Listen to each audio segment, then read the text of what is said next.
One of Excel's most powerful and yet easy to use tools is called filtering. It's a great feature and it works beautifully with dates. In this particular worksheet, we want to filter the data to not see all the information. It's some 700 rows.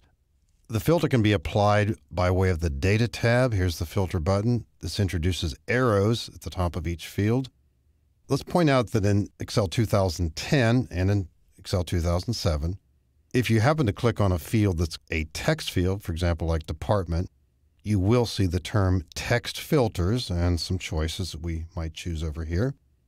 If it's a numeric field like salary, you might click the drop arrow and choose from a set of number filters. And if it's a data entry, as we see in column F here, click the arrow, and we see date filters, a huge list. Now, if this were sales date within a given year, we would definitely be interested in filtering the data to show only the sales from last month or next month or last week, tomorrow, yesterday, these kinds of entries, quarters even. If it's across multiple years, perhaps by year, so a lot of easy to use and obvious choices here as well. Not so obvious as an initial choice, but one that's really helpful here is all dates in the period. And this would quickly allow us to pick data by month, even though it might be coming from different years.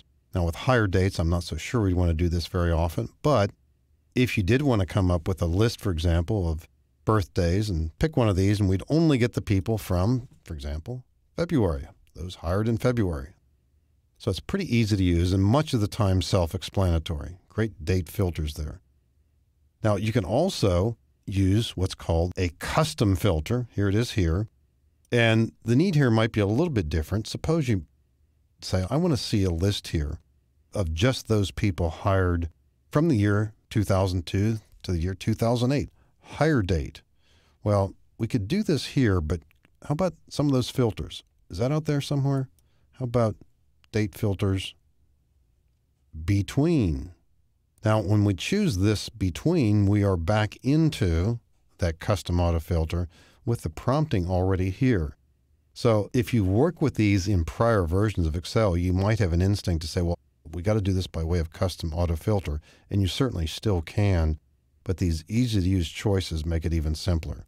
So if we just want to view the people hired within a certain time frame, is after or equal to, and we might, for example, put in 1/1/2002, we want to see all the people hired from January 1st, 2002 until, let's say, through the year 2006.